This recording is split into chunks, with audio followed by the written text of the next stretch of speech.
Bueno, el curso que vamos a comenzar ahora se llama, cierto, Historia del Cristianismo, en otro lado se llama Historia Eclesiástica, y tiene que ver, cierto, con un estudio, un análisis de la historia, desde el origen de la historia, desde el punto de vista bíblico, como lo conocemos.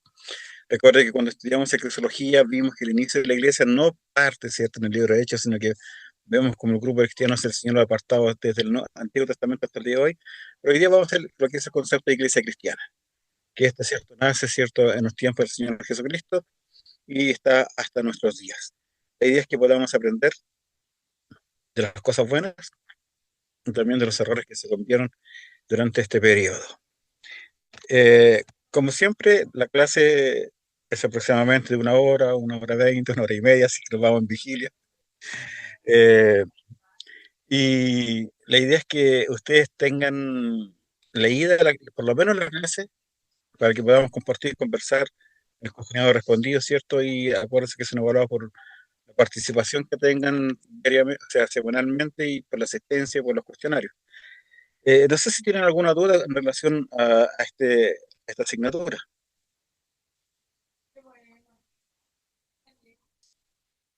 ¿no? Ya, pues, entonces vamos a comenzar, ¿cierto?, con esta unidad, que es la historia del cristianismo desde su origen, allá en el tiempo de Pentecostés, o el nacimiento del Señor Jesucristo, que comienza en el siglo primero, y vamos a estudiarla en este primer ramo hasta el siglo sexto, el año 500. En este periodo vamos a ver muchos cambios, la expansión del Evangelio en los primeros años, las persecuciones, eh, los concilios, para también tratar, cierto, una cantidad de herejías que fueron suscitando al tiempo de que el cristianismo avanzaba, sobre todo después de Constantino, cuando la iglesia se oficializa como una iglesia oficial. Y todas estas cosas, la idea es que no solamente los limitemos a los cuestionarios, sino que podamos analizar un poquito cómo esto tiene causas que comenzaron y que al día de hoy se mantienen en nuestro periodo. Por ejemplo, vamos a ver el arrianismo, ¿cierto? ¿Conocen quién fue Ario? Ese monje que predicó que Jesucristo no era Dios, sino que era un Dios, y que tienen que tienen la teología que tienen hoy día los testigos de Jehová. Entonces hay muchas cosas que se pasaron en ese tiempo que hoy día están vigentes, y la idea es que podamos analizar y entender cómo actúa. Y para esto, bueno, vamos a irnos al cuestionario, que espero que lo hayan respondido ustedes, o si no vamos a tener un monólogo. Y a ver, sé que voy a poder comenzar con el hermano Alejandro. Eh, Vamos con la pregunta número uno. Dice, ¿dónde se sitúa la cuna del cristianismo?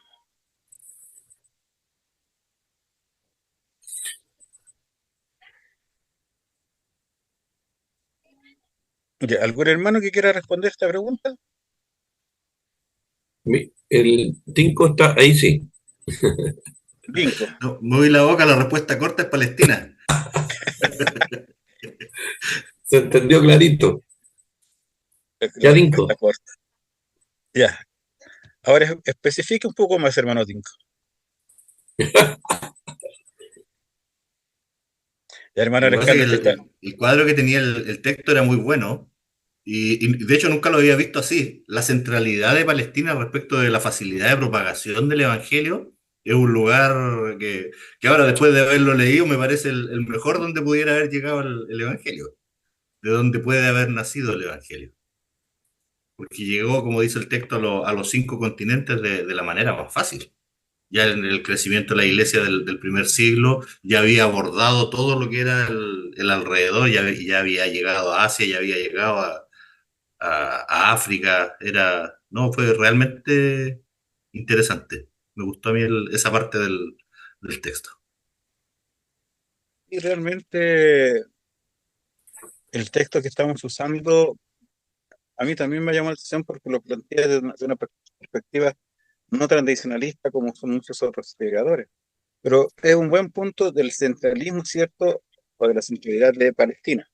¿Alguien más tiene algo con cual profundizar esto? Perdón, al tiro lo dejo Pastor Reinares. Lo que Dígame. pasa es que en alguna oportunidad me leí la historia del cristianismo, pero la versión de, ¿cómo se llama? De Justo González. Justo González. Ya. Pero no me había quedado así de claro como lo vi ahora con el texto.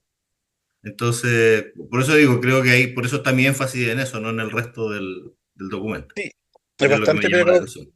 es bastante pedagógico el material que estamos utilizando. Hay otros libros que también son buenos, como el de Pablo Deiros. Si ustedes tienen la oportunidad, bueno, se los voy a mandar, que es un libro antiguo que se llama Carlos Fareto, que tiene las marchas del cristianismo y lo presenta de una forma bastante resumida. Y a los que les gusta profundizar un poco más pueden buscar la historia eclesiástica de Walker, bastante completa y tiene muchos detalles.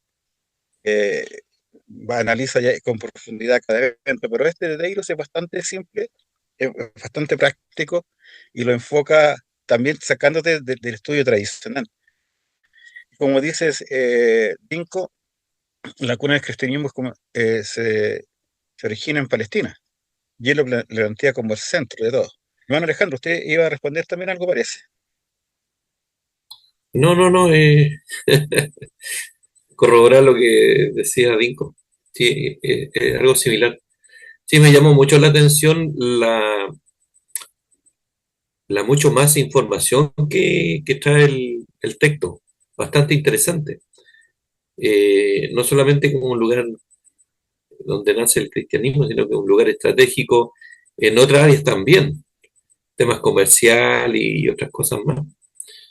Entonces, bueno, estaba pensando que mientras Dinko hablaba de lo importante que fue Palestina, la cuna del cristianismo, recordemos que esto comienza en la mente del Señor, así que tenía que ser un lugar muy especial y muy estratégico.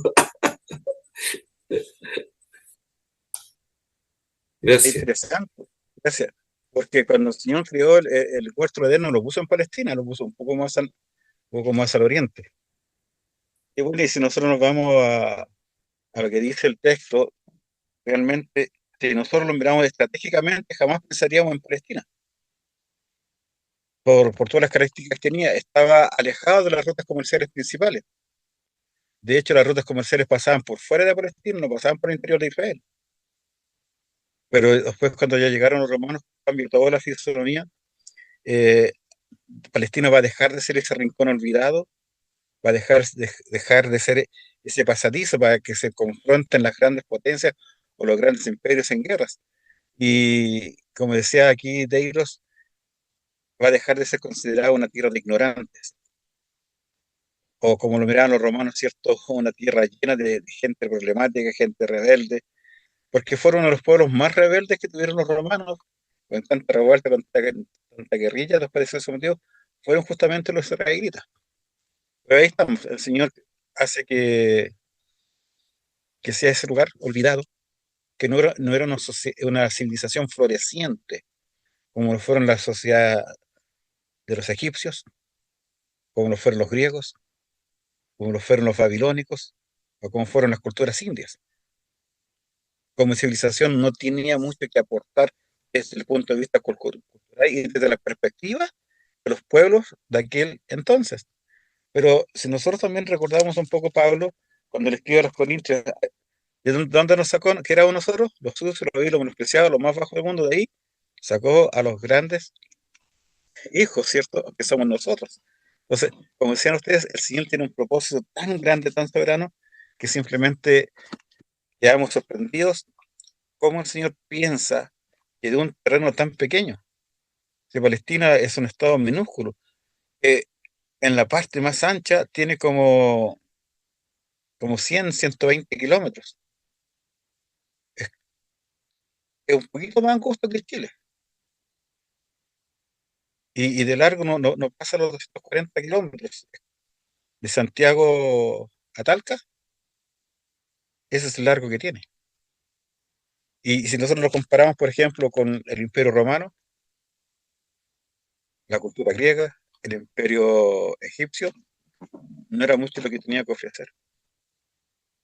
Pero así en nuestros días nos va mostrando que tiene un propósito mucho más grande que el pensamiento que nosotros tenemos. Y vemos dónde nació el Señor Jesucristo, Belén. La palabra de Dios se dice una aldehuela, o sea, ni siquiera alcanzaba para la aldea, era un villorrio. Nazaret, un lugar que era incluso menospreciado por los propios judíos. Recuerden, dicen de allá de Nazaret de Galilea saldrá algo bueno. ¿Y por qué ese menosprecio de los galileos y los nazarenos? Porque era la provincia que estaba más al norte y como estaba en la frontera con Siria, dentro de los galileos, eh, ellos habían adquirido muchas costumbres gentiles y por eso eran menospreciados. Los de Jerusalén se encontraban más cercanos al cumplimiento irrestricto de la palabra de Dios, el legalismo de los fariseos. En cambio, los del norte, incluso si ustedes ven cuando va a Gadara, que es Decápolis, que también era parte de Palestina, criaban chanchos. Y el criar chancho para los judíos era terrible. Era una profesión, ¿cierto?, que iba contra del Señor. Entonces, eh, el Señor nos rompe los esquemas para llevar y traer el mensaje de salvación. Y lo sigue haciendo hasta nuestros días. Muy bien, vamos a la pregunta número 2. Dice, ¿qué dice Kenneth Latourette sobre el tiempo en que comenzó el cristianismo? ¿Doctor? Giovanni, Sí. Bueno, Kenneth decía de que afirmaba que en el tiempo que nació el cristianismo y en sus primeros 3 siglos se dieron condiciones únicas en el mundo mediterráneo que prepararon el camino para la difusión de una nueva fe religiosa, en este caso el cristianismo, y que nunca antes ni después se dieron circunstancias tan favorables para la expansión de una religión. Y también quería comentar y agregar sobre esos los primeros 3 siglos, que incluso hasta lo que vimos también con el pastor Carlos Mena sobre el tema de los concilios que se hicieron. Y eso también fue gracias también a la constantinización, porque en esa constantinización de Constantino, donde era un imperio y donde se convocaron a muchos obispos, que se pudo también articular varios concilios, gracias a eso. Entonces, fueron hartos factores que, bueno, con la providencia de Dios, se pudo, digamos, digamos, como a expandirse el cristianismo. gracias. Bueno, sí, la idea es que nosotros vayamos analizando cuáles son los aspectos que no se volvieron a repetir, no se han vuelto a repetir hasta ahora. Eso nosotros lo podemos encontrar, ¿cierto?, en la siguiente pregunta. Fueron los contextos, ¿cierto?, los factores que contribuyeron a la expansión del cristianismo. De hecho, el apóstol Pablo lo grafica en un versículo que es clave para nosotros los cristianos, que es Gálatas 4:4. Dice, más venido el cumplimiento del tiempo. Dios envió a su Hijo, hecho de mujer, hecho súbito de la ley. Cuando Pablo dice más venido el cumplimiento del tiempo, está hablando de que había un propósito y había un plan de Dios. Y los planes de Dios son perfectos. Los planes de Dios se van a ejecutar tal cual como Él lo tiene determinado, predestinado, predeterminado desde antes de la fundación del mundo. Y si nosotros vamos al comentario que hace Kenneth, ¿cierto? En el tiempo en que comenzó el cristianismo, en los primeros 3 siglos, o sea, hasta los años 200, hasta casi, podríamos decir, hasta el comienzo del siglo IV, cuando Constantino se convierte, el cristianismo se expandió y llegó a lugares impensables. De hecho, si nosotros vamos al libro de Hechos, vamos a entender que el cristianismo llegó a Roma. En las primeras 2, 3 décadas, el cristianismo ya estaba en el palacio de César. Ya había llegado ya el cristianismo. El cristianismo ya había llegado a las tropas romanas. Había, había avanzado, ¿cierto?, sobre esa cultura y derribado las culturas griegas. Tanto habían echado abajo siglos de historia de paganismo. Y todo eso se da por el plan de Dios. Y eso es lo que nosotros podemos ver acá en la pregunta número 3. ¿Cuáles son los factores que contribuyeron a la expansión del cristianismo? Y dentro de eso, ¿cierto?, tenemos que ver que el Señor fue preparando de antemano 3 culturas para que cuando llegara el cumplimiento, llegara la nivel sin Jesucristo, se diese todo de tal manera que la predicación del Evangelio avanzara a pasos gigantescos. Hoy día en el mundo, con todos sus avances, con toda la globalización, no penetra tan rápidamente como penetró el Evangelio en esos días. Como dice nuestro hermano Giovanni, realmente es maravilloso ver cómo en cumplimiento de Dios, una consulta, ¿se escucha bien o me quedo pegado? ¿Me escucha bien, pastor? Se Ya, que la escucha hermana bien, Está Ida, un pastor. poco Se escucha cortado. ya, bien. ya, la hermana Ida me dice que se queda, que se corta cada rato en internet. Avísenme, porque yo me veo que me muevo. Entonces, si no se escucha, ¿Escucha por bien, favor, pastor? le ruego que me avisen. Entonces estamos viendo esa pregunta número dos que tiene que ver, ¿cierto? Con cómo se va a expandir el Evangelio, cómo el Señor prepara el camino para, para que la difusión de este cristianismo llegue hasta lo último de la tierra, que es lo que el Señor preparó cuando les dice en Hechos capítulo 1:8, ¿cierto? Que le van a ser testigos en Judea, o sea, en Jerusalén, Judea, en Samaria, y de ahí dice hasta lo último de la tierra. Ahora entonces vamos a analizar un poquito los factores que contribuyeron a la expansión del cristianismo. Eh, Mencionémoslos y quizás podemos hablar un poquito, profundizar en algunos de estos factores que contribuyeron al cristianismo. ¿Cuáles son los factores que contribuyeron a que el cristianismo avanzara tan rápidamente? La contribución romana, ¿Ya? la contribución griega y hebrea. Ya. Los romanos, los griegos y los hebreos. Ahora, si nosotros nos vamos un poquito en orden cronológico, ¿a quién fue el primer pueblo que Dios preparó para que llegara a Cristo? A los hebreos. Y después prepara la cultura griega y al final viene la cultura romana. Entonces, viendo esto, vamos a analizar lo que dice los factores que contribuyeron. El Imperio Romano, la herencia griega, la cultura griega, ¿cierto? Y la religiosidad y la moral del pueblo hebreo. Ahora, veamos la pregunta número 4. Dice, mencione la contribución romana al cristianismo.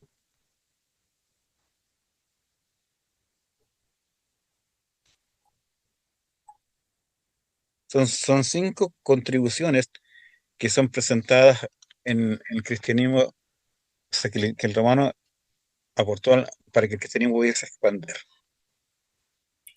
La paz romana ¿Ya? garantizaba la estabilidad, la ley romana, el derecho romano daba seguridad, las comunicaciones romanas ayudaban a la comunicación, el gobierno romano, el imperio era una unidad política, y el talento romano, la educación, el arte y la arquitectura. Gracias, hermano Alejandro. Esos son los 5 puntos que menciona. Ahora, ¿por qué la paz romana fue tan importante?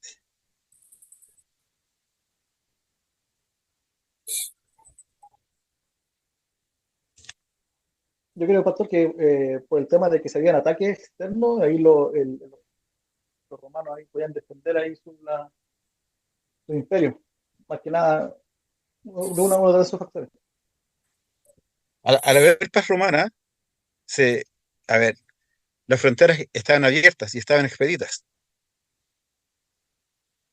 Y el ejército romano eh, estaba dispuesto en cada nación o en cada pueblo, prevaleciendo y cuidando la paz romana. Fíjese que la paz romana que hubo más o menos desde un poco antes del nacimiento de Cristo hasta el siglo cuarto, siglo tercero aproximadamente, nunca más se ha dado en el mundo. Nunca más ha habido un evento de tanta paz sin conflictos bélicos entre los pueblos, como lo fue en ese tiempo. En ningún periodo en la historia donde haya esa paz, ese sometimiento. Porque el ataque de los pueblos bárbaros a los romanos ocurrió en el norte, pero eso ocurrió ya en el siglo cuarto, en el siglo quinto más o menos. El ataque de los musulmanes va a venir en el siglo séptimo. Entonces, en esos primeros siglos no había nada, había una paz que era garantizada por el poder romano. De haber una paz, las fronteras dejaron de ser. Por eso las comunicaciones, los caminos fueron creados para darle mayor movilidad, una movilización mucho más rápida al ejército romano. De ahí sale el refrán, ¿cierto?, que dice que todos los caminos conducen a Roma. Porque tanto la vía Apia, la vía Ignacia y todas las vías hacían que el ejército pudiese desplazarse de una forma mucho más rápida y mucho más efectiva, eh, que como lo hicieron en los tiempos, por ejemplo, de Alejandro Magno, que tenían que cruzar cerros, valles, y a veces quedan empantanados y quedan sujetos al clima, al tiempo, para poder avanzar. Pero en los tiempos de los romanos, no, pues, habían carreteras que incluso que hasta el día de hoy permanecen, que hasta el día de hoy están. Entonces, la paz romana, los caminos o las comunicaciones permitían que las personas podían transitar libremente de una nación a otra nación. Y eso facultó para que el, el imperio garantizara el libre tránsito de las personas. Y lo otro, ¿cierto? Es ese amor al arte, a la educación que tenían los romanos y haber un solo gobierno, una unidad, que hasta el día de hoy tampoco se ha logrado dar. Ni la Comunidad Económica Europea ha logrado tener, ¿cierto?, esa, esa estabilidad política y gubernamental como la que tuvieron los romanos en aquella época. Nadie más la ha vuelto a tener. Vamos a la pregunta número 5. ¿Cuál fue la contribución griega? Sí, alguien, ¿Puedo hermano hacer Nico. un comentario disruptivo? Lo que pasa es que yo creo que el tema de la paz romana efectivamente garantizaba la paz para Roma en general, pero Claro. hasta el edicto de Milán había una persecución al cristianismo y fue la persecución al cristianismo lo que favoreció la propagación. Desde Sí, mi pero eso, perspectiva, digamos, más allá no, de lo que diga el autor, la contribución romana fue que persiguió al cristianismo y habían luchas internas, andaba buscando el nombre del personaje, el que luchaba con Constantino, era Licinio, y Licinio. tenía una lucha permanente. Pero dentro de esa lucha también estaba la persecución a los cristianos y esa persecución, ¡pum!, hizo que todo el mundo saliera hacia los alrededores y propagara el evangelio. Entonces, Claro, efectivamente, como nación había paz, pero como cristianismo había persecución. Y desde mi perspectiva, la persecución es la que logró la propagación. no, o sea, ahí se juntan dos cosas.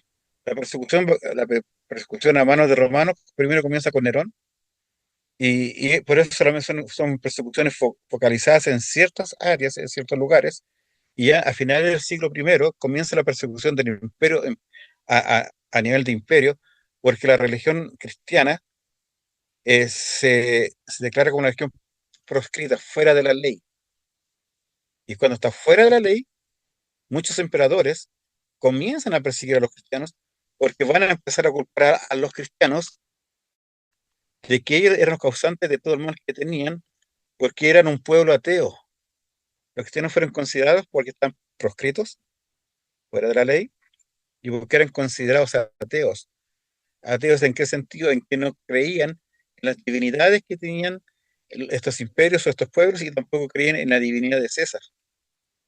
Y como los cristianos no querían someterse al imperio romano, vienen las persecuciones, que eso también fue un momento, pero antes de las persecuciones, que estamos hablando de los viajes misioneros del apóstol Pablo, por ejemplo, no hubo persecución del imperio. Hasta esa época no hubo persecución del imperio, salvo Roma, que expulsó a los cristianos, salvo Nerón, que expulsó a los cristianos en Roma. Y cuando Priscila y Aquila se encuentran con Juan, justamente sale porque habían sido expulsados de Roma. Es el único evento de persecución que hay al principio. Por eso le decía que la paz romana, en un principio, sirvió para la expansión del evangelio, porque si nosotros, por ejemplo, vamos, cuando analicen el libro de Hechos, capítulo 2, cuando viene el Espíritu Santo y los pueblos que están mencionados salen, si tú te vas a un mapa, y lo vamos a mostrar en una clase, eh, abarcan todos los lugares del Imperio Romano y más allá del Imperio Romano, las naciones que salen mencionadas.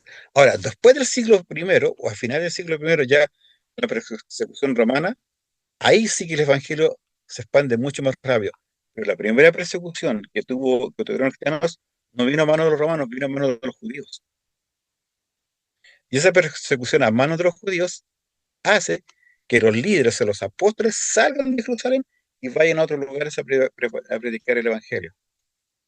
Se van complementando las dos cosas. En una primera etapa, la paz romana permitió que el Evangelio llegase lejos. ¿Por qué? Porque hasta ese entonces el cristianismo no era visto como una religión diferente o como una nueva religión. El cristianismo hasta más o menos hasta el año 60 aproximadamente fue vista como una rama más del judaísmo. Entonces los cristianos eran vistos como judíos y el judaísmo era una religión legal reconocida por el Imperio Romano. Entonces por eso ellos no tuvieron ningún problema, ningún impedimento de llegar a predicar a Grecia, a Macedonia, a Roma y a todos los confines del Imperio Romano, porque estaban bajo el amparo de la cultura griega, de la religión judía. Y cuando el cristianismo se reconoce como una religión diferente al judaísmo, ahí comienza la persecución del Imperio Romano, porque se declara una religión fuera de la ley, que no es reconocida. Y eso es lo que va a hacer Constantino con el Edicto de Milán, cuando reconoce al cristianismo como una religión oficial dentro del Imperio Romano. No la religión oficial del romano, sino que la reconoce como religión. ¿Cómo está, hermano? Hermano Giovanni. Sí, sí, con lo justo que decía y con lo que decía el hermano Dinko, y el buen punto que dijo el hermano Dinko, de que claro, cuando ya Roma empezó a perseguir a los cristianos, digamos, ya había una cantidad de cristianos, ¿cierto? O sea, ya, eh, claro, había una cantidad de cristianos, de hecho lo podemos ver también en el hecho, cuando Pedro predicó, se convirtieron más de 5.000 y había, o sea, ya desde que empezó ya a perseguirse a los cristianos, habían cristianos, había muchos cristianos y claro, pues, fue progresivo, porque claro, como usted decía, a los cristianos se les empezó a calumniar, decir que eran ateos, decir que eran, incluso hasta cometían incesto, decían muchas cosas de los cristianos, porque claro, había, digamos, una comunidad de cristianos, y ahí empezó, claro, con las persecuciones, pero claro, como decíamos, y con el libro, cuando nace el cristianismo, donde, claro, hay esta paz romana, donde no había persecuciones, donde estaba, digamos, como usted decía, también el tema del judaísmo, en el cual era legal. Entonces, claro, eso yo creo que es importante. Bueno. Gracias, hermano Giovanni. ¿Algún otro hermano quiere aclarar alguna duda, compartir algo? Yo, pastor, Hermano David. estaba pensando un poco en lo que escuchaba, eh, que siempre el tema de la expansión del reino de Dios y el Evangelio siempre se acompaña de este asunto de la persecución. O sea, cuando vino Jesús, querían matar a la guagua. Tenían que andar arrancando para allá, para ir José, ir a otro lado. Después, es como que siempre el producto de la expansión del Evangelio va acompañado de esta persecución de alguna u otra manera. Pueden ser excusas, blasfemia respecto, como culpando a los cristianos de algo, como buscando excusas, pero no, esto estaba reflexionando respecto a eso. Gracias, hermano David. Es muy cierto lo que usted está diciendo. El cristianismo siempre va a ser perseguido y siempre ha sido perseguido. Y no solamente lo vemos en el tiempo del nacimiento de Jesucristo, lo vemos como el pueblo de Israel fue perseguido. Porque esto nosotros, si lo miramos desde una perspectiva ya no netamente racional e histórica, lo vemos desde el punto de vista como el Señor lo plantea, lo podemos plantear como una guerra espiritual. Y aquí van a estar confrontándose dos poderes, el poder de Dios y el que quiere contrarrestar el poder de Dios, que es el poder de Satanás. Y Satanás siempre va a tratar de destruir el cristianismo, destruir la obra de Dios. Satanás se vale de los gobiernos, de los imperios, de las personas que no son cristianas para hacer una persecución al cristianismo. Ocurrió en los tiempos del Señor Jesucristo, o ocurrió con el pueblo de Israel, y ocurre hoy día en nuestros días con regímenes ciertos islámicos o los musulmanes, con el comunismo, con el catolicismo que todavía persigue muchos cristianos en Colombia y en México, y lo podemos ver, o sea, porque siempre va a estar ese poder, va a estar esa confrontación entre lo que es de Dios y lo que es del mundo, o lo que es el rey príncipe de las tinieblas, que es Satanás. Y como dice nuestro David, siempre va a estar eso. Y ahora el Señor nos dio la capacidad y el entendimiento y el valor a través del Espíritu Santo de que por la persecución el evangelio se difunde mucho más rápido, porque nos saca de la comodidad. Porque, por ejemplo, nosotros acá estamos en Chile. ¿Tenemos algún impedimento para predicar el evangelio?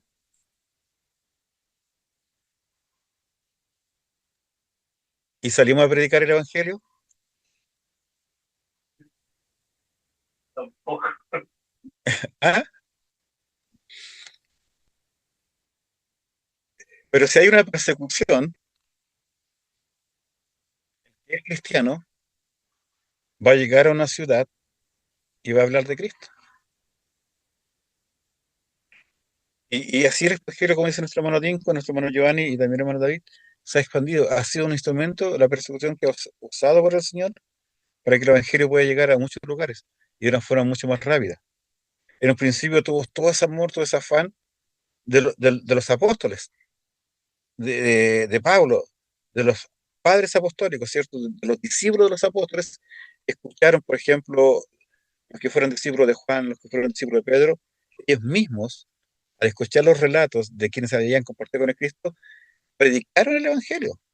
Pero después de eso vienen varias controversias.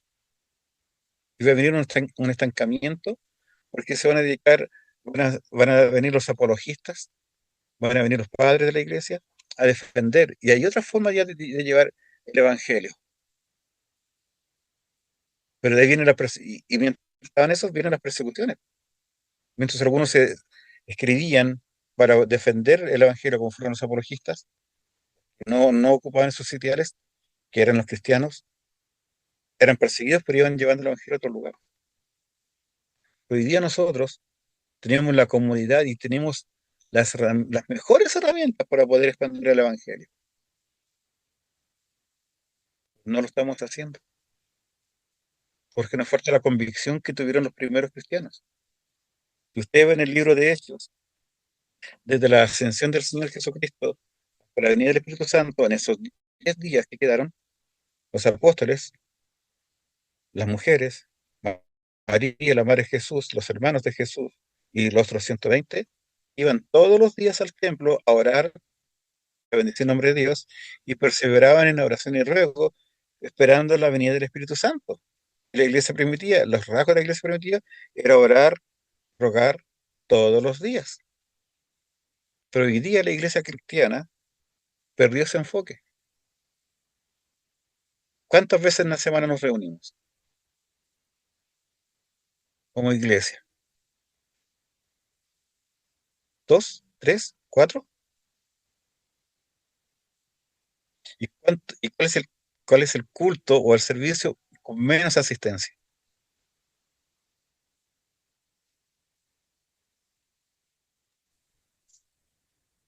¿Cuál es? De la oración. Y el de la oración, porque estamos cómodos. Y más encima ahora tenemos, después de la pandemia, tenemos esta bendición de reunirnos telemáticamente. Entonces la gente deja de ir a la iglesia y desde la comunidad del hogar podemos orar. ¿Pero qué se está perdiendo? La comunión. Se está perdiendo la comunión entre los hermanos. Se está perdiendo la perseverancia en la oración y ruego. Por eso hay un estancamiento. Pero en cambio, fíjense que en China, ustedes saben que proporcionalmente casi el 2% de la población china es cristiana. Y si nosotros nos fijamos por la cantidad de habitantes que tiene, la iglesia cristiana más grande está en China, en cuanto a número. Pero es una iglesia perseguida, es una iglesia silente.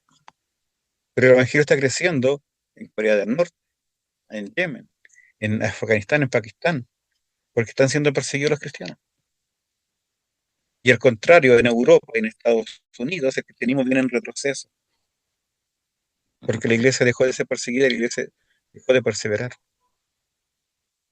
Entonces, nosotros podemos aprender de esto. Podemos confrontar nuestra situación con los tiempos de Cristo. Vamos a la siguiente pregunta, la pregunta número, ¿cuál les corresponde? La pregunta número 5. Mencione la contribución griega al cristianismo. Aquí son cuatro eventos, cuatro contribuciones de los griegos. ¿Cuáles son? El idioma, el Hermana idioma Aida, ¿ya? adecuado para la transmisión, sí, el idioma adecuado para la transmisión de ideas, la ¿Ya? cosmovisión, valor de la persona humana, la filosofía, amor por la verdad, y la cultura, arte, literatura, símbolos y valores. Gracias. Gracias, hermana Aida. ¿Cuál es la relevancia entonces de esto? Por ejemplo, ¿cuál es la relevancia del idioma?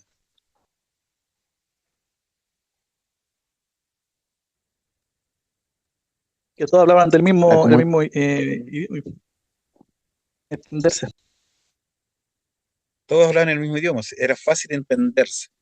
Y si bien todos tenían sus lenguas nativas, había un idioma popular que es el koiné, que es el idioma que se usaba para transacciones comerciales y de viaje. Es como diría, nosotros tenemos el inglés. La gran mayoría, ¿cierto?, de los países tienen su lengua, pero cuál es el idioma universal que se usa cuando se va de una nación a otra nación? Inglés. ¿Hablas inglés? Inglés. Y en menor medida, ¿cierto?, cuesta el español o el francés. Pero aquí el que sabe inglés sabe que puede llegar a muchos lugares del mundo y puede darse a entender. Y en ese caso, en esa época era el koiné.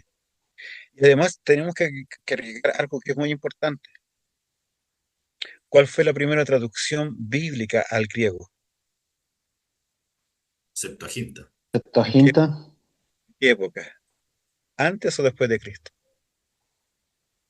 antes. Antes. Antes.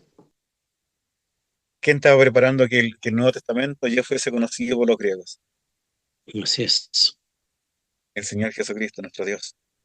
¿Se dan cuenta cómo el Señor fue preparando todo? El idioma es muy importante porque a través del idioma, como dice acá en el resumen, se pueden transmitir con claridad las ideas. Y otra cosa interesante, que el griego es muy rico. Tiene muchas expresiones, tiene muchas conjugaciones, tiene muchos tiempos que hacen que la idea calce perfectamente, que no quede ambigua. Es, es- es difícil el griego, pero una vez que uno lo entiende, habla con exactitud y define con exactitud cada caso. No así el hebreo, no así el romano, o sea, el latín.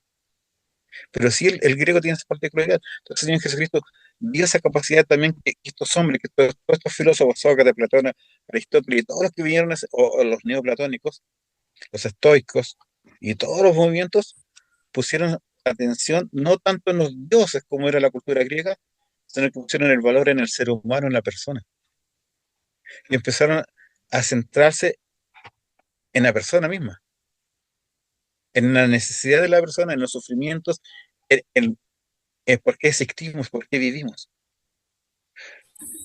Entonces, cuando vamos viendo esto, la filosofía, la cultura, los símbolos, los valores que tenían los griegos, se van a dar cuenta de que sus dioses no sirvieron de nada.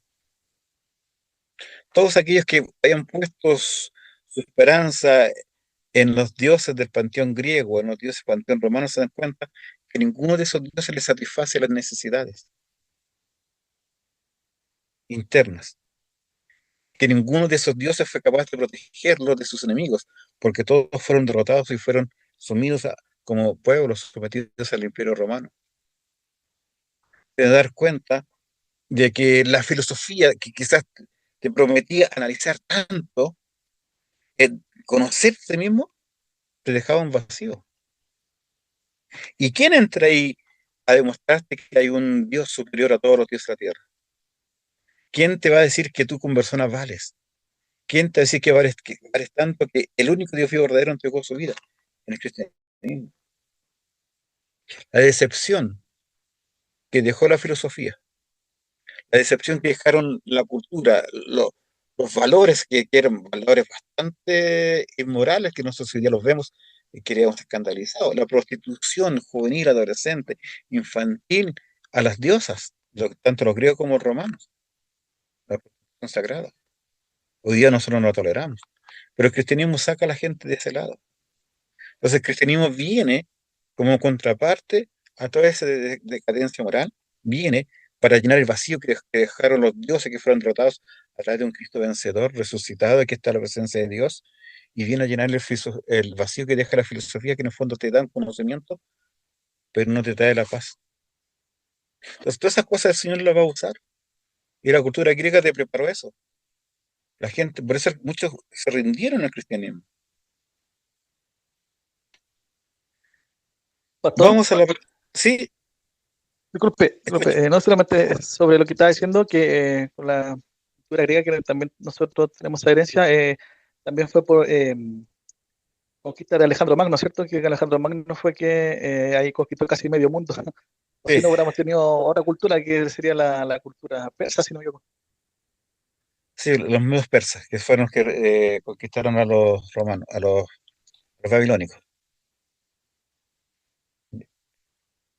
Que sería una cultura, pero no como es que hoy día nosotros la cultura persa no la podemos valorar y apreciar en todo su esplendor como fue en esa época, porque hoy día toda esa cultura está transformada y está cambiada por el islamismo, que no es lo mismo. Si ustedes ven la forma de vestir, la forma de las comidas, de la adoración, de la cultura, la libertad, no tiene nada que ver con lo que hoy día el islamismo ha hecho a estas culturas.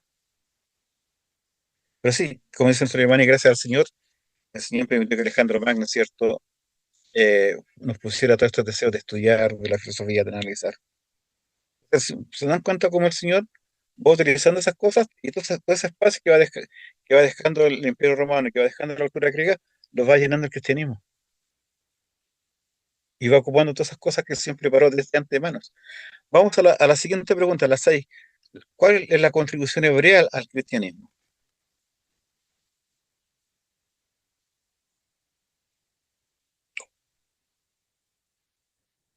Les escucho. Figura el monoteísmo ético, la escritura, diáspora, sinagoga, universalismo y mesianismo. Ya.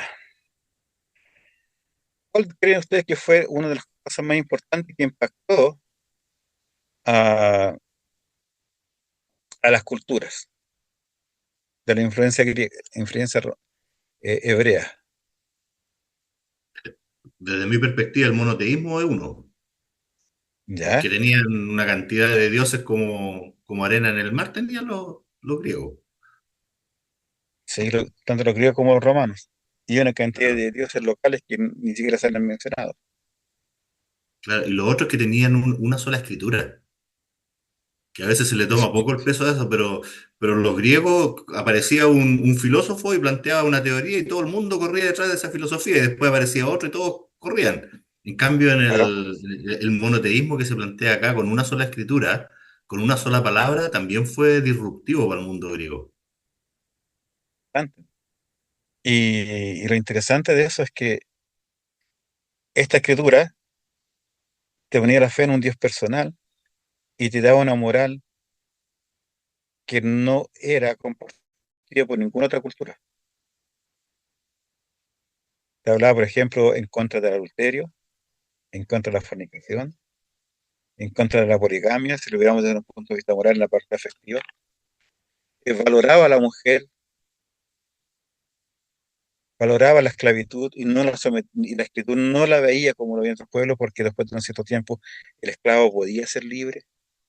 Entonces te rompe todos los paradigmas sociales que habían y culturales que habían en esa época.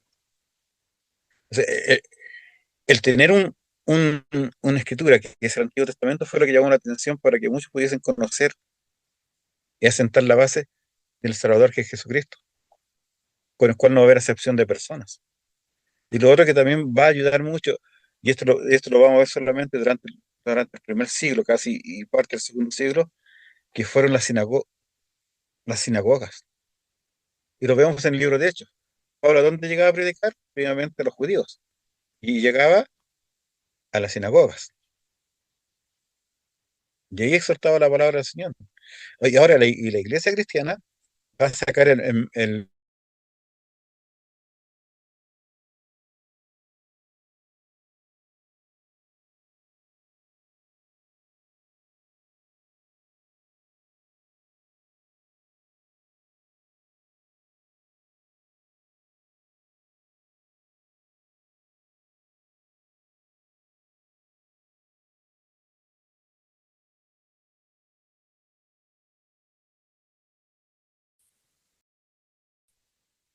Ahí volvió el pastor Mena. Ya. ¿Cuándo nacen las sinagogas?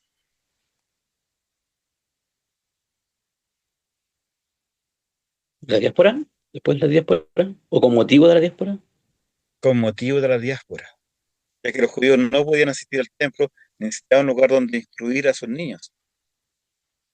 La diáspora viene con el exilio en los tiempos de Daniel. De ese tiempo en adelante vienen las sinagogas.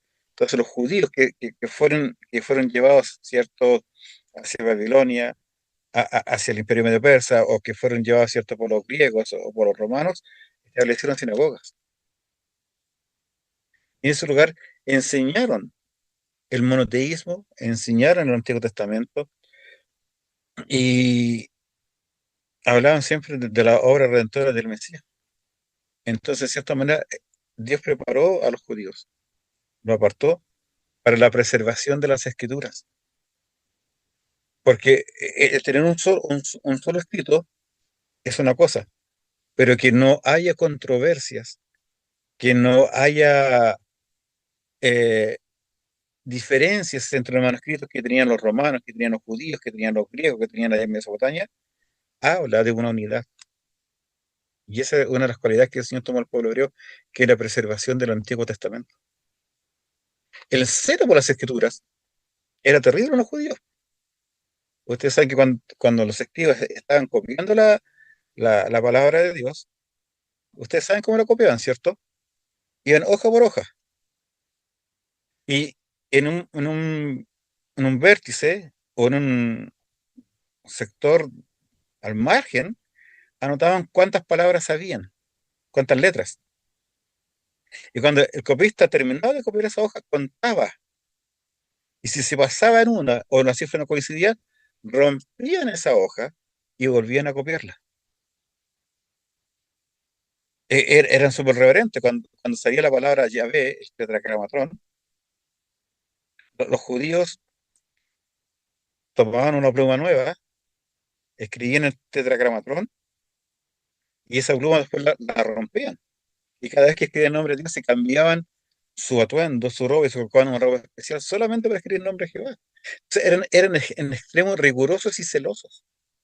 Por eso la escritura es algo sumamente primordial. Cuando las demás culturas veían el celo para enseñar, para estudiar, para cuidar la escritura, hay una gran diferencia, como decía el hermano Dinko, con los escritos filosóficos de los filósofos o las culturas que habían. Entonces eso también impacta. Entonces cuando llega Jesucristo y Pablo dice que todo lo que ellos conocían se cumple en Cristo, el Señor permite todo eso. Y sobre todo, como decía, el mesianismo. Entonces toda esta gente estuvo esperando a este Mesías. Sí, pastor, en el fondo los hebreos hicieron énfasis en el concepto de Mesías. Claro, Desarrollaron, digamos, en la figura del Salvador prometido. Jesús, como Jesús fue aceptado por los seguidores judíos como el Mesías. Bueno, palabra que significa ungido. claro, Como que hicieron el mucho Cristo. énfasis en eso, ¿cierto? Exactamente. Por eso el Cristo en griego, Mesías en hebreo. Y eso es interesante. Claro, Entonces, sí. cuando Pablo llegó a predicar, ya había una base, un cierto conocimiento. Por eso Pablo iba primero a los griegos, a los judíos, pues luego iba a los gentiles. Y recordemos también que durante el tiempo de la diáspora, muchos gentiles se hicieron prosélitos, es decir, se convirtieron al judaísmo. Vamos a la pregunta 7. ¿Cuál era el lugar de adoración en los dos primeros siglos del cristianismo?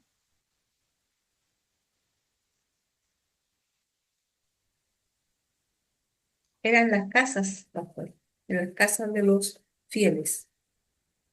No tenían dónde reunirse. Es interesante ese tema. Sí, allí en las casas donde se hacían las reuniones.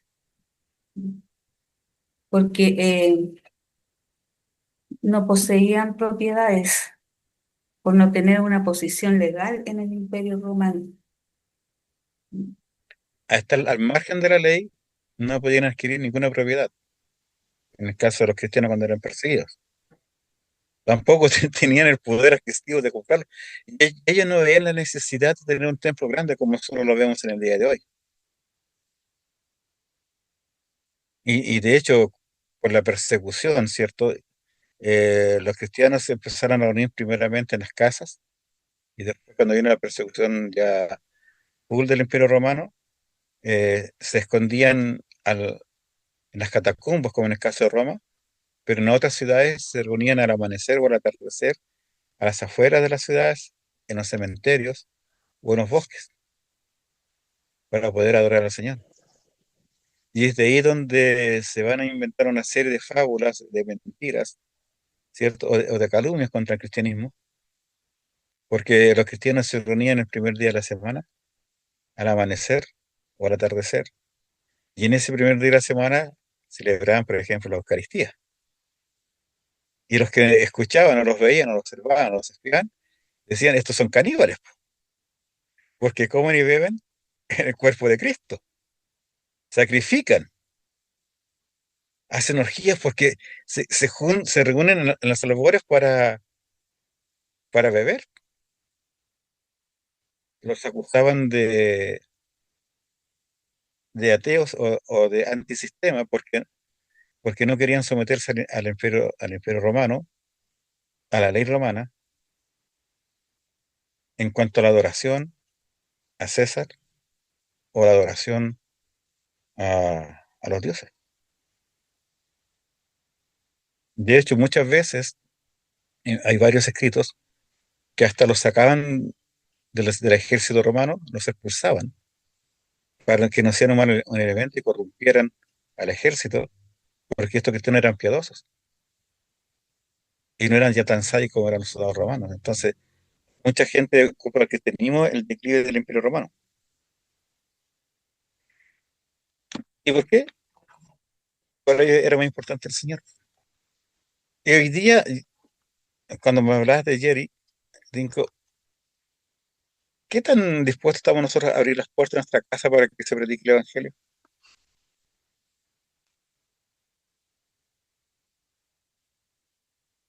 ¿Ha pensado usted que su casa puede ser un centro para una nueva iglesia? Un lugar de reunión. En mi casa lo es los días martes, pastor. Amén, pues Gracias a hermano Dios. Oscar. Y de Reunión de gran oración bendición.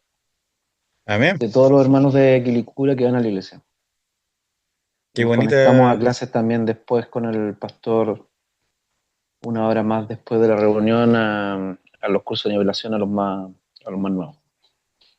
qué bonita labor. Ojalá que nosotros pudiésemos tener siempre eso, porque a veces nos preocupamos de hacer todo un plan de plantación de iglesias, ¿cierto?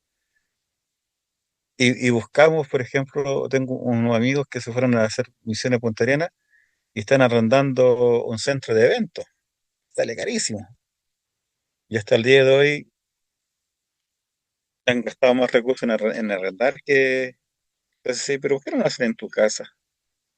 Es que nuestra casa no es propia para el Señor. Me decían, es que es muy chiquitito. En cambio, ya teníamos todas las comodidades que teníamos conexión a internet, teníamos pantalla, teníamos sillas cómodas, calefacción, aire Mm. acondicionado. Y yo le decía, pero es que eso no es lo que quiere el Señor. Me decían que era un corazón dispuesto a crecer. Es mi humilde opinión.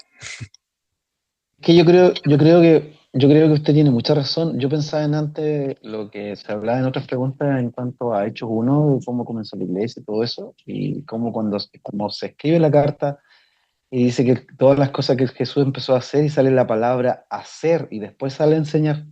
Entonces, Claro, yo creo que la iglesia hoy en día, por decirlo, viéndolo en forma como una autocrítica, yo creo que hemos dejado mucho el hacer. Yo lo digo, con propiedad nosotros hicimos este año hacemos la segunda, nosotros visitamos como reunión de oración, nos propusimos para la Navidad pasada visitar un hogar acá, en Quilicura, es decir, un hogar X, es decir, el Señor nos mostró cuál, porque varias veces que pasamos por ahí, varias hermanas sentían la necesidad de pasar a verlos, pero fue impactante la respuesta, es decir, impactante, son personas abandonadas, personas que están en la droga, eran como 35 de todas las edades, y dentro de ellos habían personas que habían asistido a la iglesia desde muy joven y que se sabían, no sé, por ejemplo, salmos de memoria, alabanza, himnos. Entonces, fue muy emocionante e impactante para nosotros porque la verdad que, como decía usted, haciendo una analogía con el arriendo de estos hermanos en Punta Arenas, uno, claro, está en la comodidad, recibo la palabra de Dios, voy 1 o 2 días a la semana, cómodo, sentado, calefacción, para el frío, para el calor, para lo que sea, pero no está ese hacer como esa urgencia de predicar la palabra del Señor. Y que nos dimos cuenta en este lugar que la necesidad era tremenda, porque hay personas que, no sé, fluctuaban entre 30 y 70 años con una necesidad, simplemente un abrazo, o el Señor los ama, qué sé yo. Fue como una enseñanza y fuimos personas que llevaban meses, hasta personas que llevamos muchos años como mi esposa, yo, mis hijos, y la verdad que fue una enseñanza tremenda, un baño de humildad y una introspección tremenda. Yo creo que, o sea, yo lo digo como un sentido de autocrítica, nos falta mucho eso, el hacer, antes de querer prepararnos y aprender sin hacer de la teología algo práctico. Eso. Gracias, hermano Oscar. También decir algo. Hermano David. Sí, pensaba que a veces uno quizás puede caer en esta ambición o el afán de tener como todo súper mega preparado y todas las mejores condiciones, que no es malo, pero se pierde como lo básico, lo sencillo en el sentido de que, oye, el compartir el evangelio, simplemente, no requiere de más. O sea, no estoy diciendo con eso que no haya que hacer nada más, pero para eso yo que a veces uno pierde, se desenfoca de lo esencial, de lo prioritario, finalmente. Yo creo que en general también la iglesia, bueno, nosotros los cristianos tenemos la responsabilidad de compartir el evangelio, ¿cierto? Y el Señor obviamente va a obrar ahí, Él hace la pega importante, nosotros vamos a hacer eso, pero en general las instituciones cristianas igual cumplen este rol como de cierta medida como de acoger. Pero, me refiero como en general hablando de la religión, el catolicismo y todas las otras instituciones como que igual acogen personas. Ahora que no estén en la verdad de la escritura es otro tema, pero me refiero que la función como de las necesidades como básicas, como el apoyo, eso quería comentar. Gracias, hermano David. ¿Alguien más quiere comentar algo? No, a mí me tocó la oportunidad también de hacer reuniones en el subterráneo de mi trabajo por 2 años y fue bastante bueno también. Y lo que menos se preocupaba a la gente era de la comodidad, sino lo que iba a salir de la boca del predicador. Fue una experiencia Amén. bien bonita que tuve por lo menos yo. Y eso es lo lindo del cristianismo. Si cuando uno tiene a Cristo, todas las demás cosas pasan a ser irrelevantes. Exacto. Si uno estudia, hay un libro que, no sé si ustedes lo han leído, que se llama El Marte de las Catacumbas. Si lo encuentro en digital, que por ahí debo tenerlo, se lo voy a compartir. Y habla de cómo vivían los cristianos en aquel entonces. Eh, Hay un libro que se llama Mártires también, que habla de cómo muchos cristianos vivieron. Porque la vida y el ministerio de esta iglesia fue compleja, fue difícil. Pero ¿qué nos movía? Cristo, po. Cristo logró aunar a personas con pensamientos tan disímiles, tan diferentes. Un Mateo o Leví que era publicano, recaudador de impuestos, que trabajaba por el Imperio Romano, de- trabajando codo a codo con un Simón celote, po, un extremista, un antisistema, pero se amaban en el siguiente, dejaron de lado toda esa filosofía, dejaron de lado todo. Cuando el Señor Jesucristo lo llama y comienza la iglesia a florecer, fíjense que los apóstoles ya dejaron de discutir ¿Cuál de ellos iba a ser el mayor? Ya no tenía importancia cuál de ellos era más importante, porque se dieron cuenta que Cristo era el centro de todo, que Cristo es el que nos llena. Y eso es lo que motiva a la iglesia. Entonces, cuando estudiamos nosotros esta historia, que en el fondo estamos dando un brochazo porque estamos avanzando rápidamente, en 8 clases vamos a avanzar 6 siglos de historia. Quizás no vamos a profundizar mucho, pero vamos a aprender de estos personajes. Yo siempre he querido que la iglesia vuelva a como era la iglesia original. No me refiero a que vendamos las propiedades y dejemos todo, sino que volvamos a tener ese amor por Cristo, que sean perseverantes en oración, en súplica, en ruego, en hablar de Cristo, en vivir para Cristo, dejar de lado todo lo que nos entorpece para vivir para Cristo. Bueno, es un tema parcial, ya nos estamos pasando de la hora. La pregunta número 8: ¿cómo era la vida y el ministerio de estas iglesias? Pastor. ¿Sí, hermano Giovanni? Sí, bueno, era bastante simple. Ellos tenían la predicación de la palabra, la cena del Señor, el bautismo de creyente, y también la oración y ayuda a los necesitados. Bueno, yo también investigó de que ellos se reunían en las mañanas y en las noches, la iglesia primitiva, y que en las noches hacían el bautismo a los creyentes. Sí. Eso, pastor. Interesante ese tema, aunque Deiros es bautista, va a tener muchas veces como un sesgo hacia otra forma del bautismo, como los que están hablando hoy día. Pero no sé si ustedes alcanzaron a leer, y varios historiadores coinciden en el bautismo, lo importante que era eso. Estas confesiones que se hacían en las primeras iglesias, que creían que Jesús era Cristo, creían que Jesús era el Mesías, va a dar pie para el credo apostólico. Esas confesiones de fe se dan porque fue una forma de poder identificarse en los cristianos que viajaban de una ciudad a otra ciudad, y para poder saber si era cristiano o no era cristiano, te preguntaban quién era Cristo, y ellos tenían que definir quién era Cristo, quién era Dios, y así se fueron creando los credos. Pero en cuanto al bautismo, se les confesaba, se les pedía, no sé si se dieron cuenta que no les llama la atención de que eh, en ese entonces ya no era tan importante la cantidad de agua, sino que lo importante era el bautismo. Primero en los ríos, después hicieron las pilas bautismales, pero también había procesamiento y aspersión.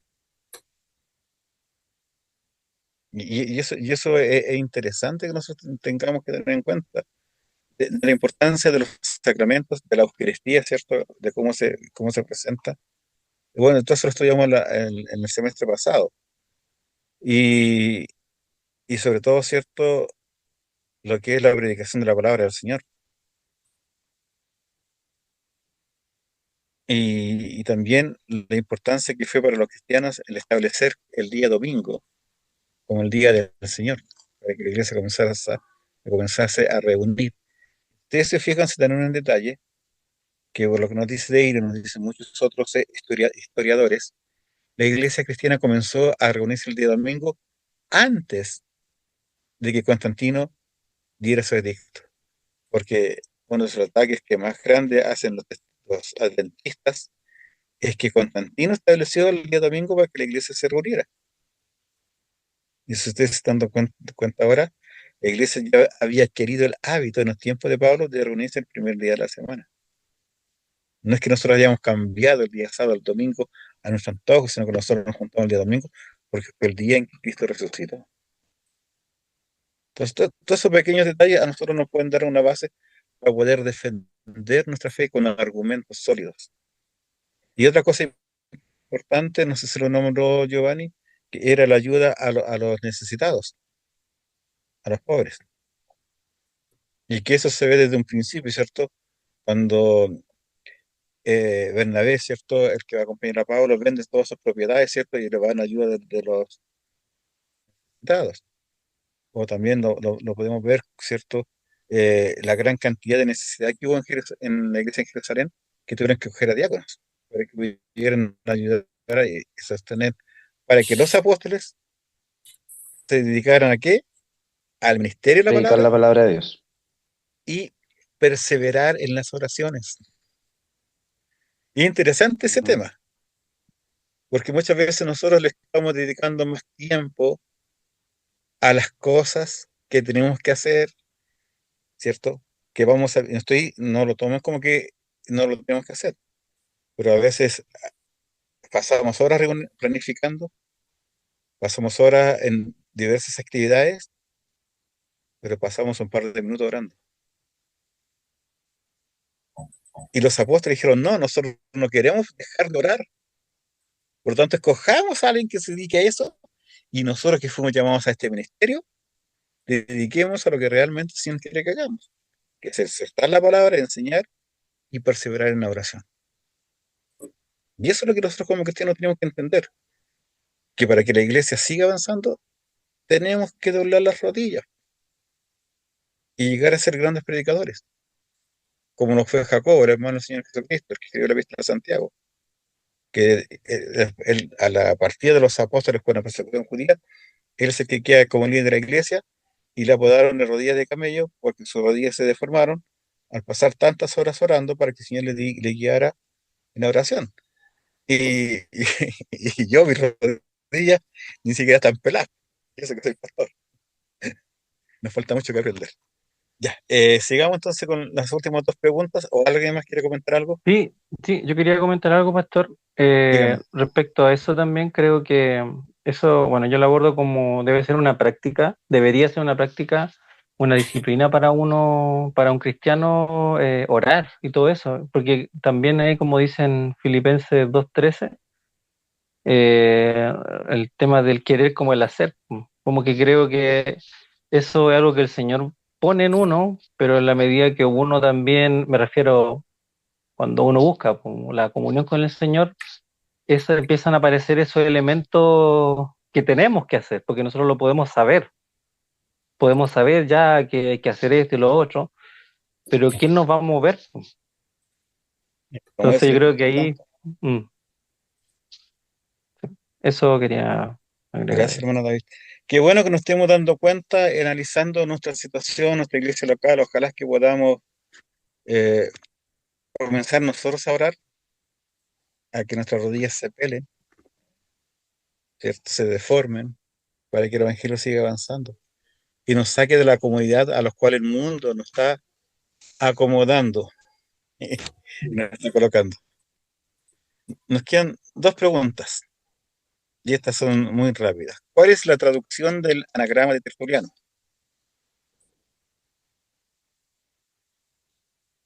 Jesucristo, el Hijo de Dios, el Salvador.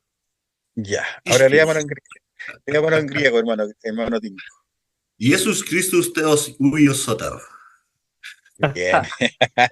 Ay, Bueno, dale. cierto, el anagrama que es en el fondo el pescadito, famoso pez. El pescadito. Interesante cómo se fueron cambiando los símbolos, la simbología del cristianismo.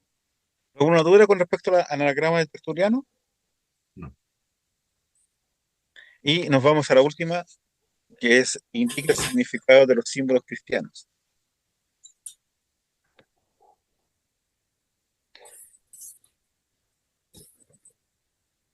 Bueno, el pez ya lo vimos, Claro. el Ichthus, y la cruz, que es importante como, me gusta el párrafo final, cómo transforma el símbolo de cruz de vergüenza y dolor, se transforma en triunfo y exaltación de Cristo. En la Eso lo historia de encontré Cristo. maravilloso, creo que eso sintetiza el símbolo de la cruz.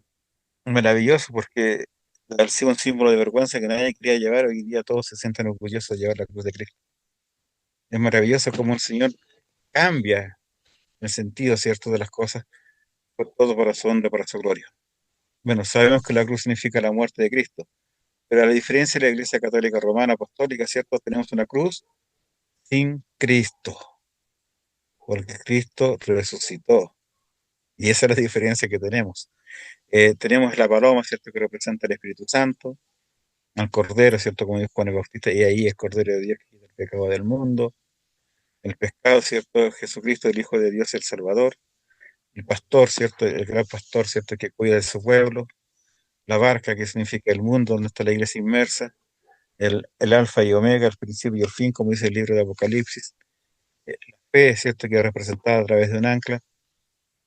La Santa Cena o la Eucaristía, que es representada por el cuerpo y la sangre de Cristo a través del vino y del pan. ¿Les llamó la atención a ustedes que usaban vino, pero diluido con agua? ¿No les llamó la atención eso?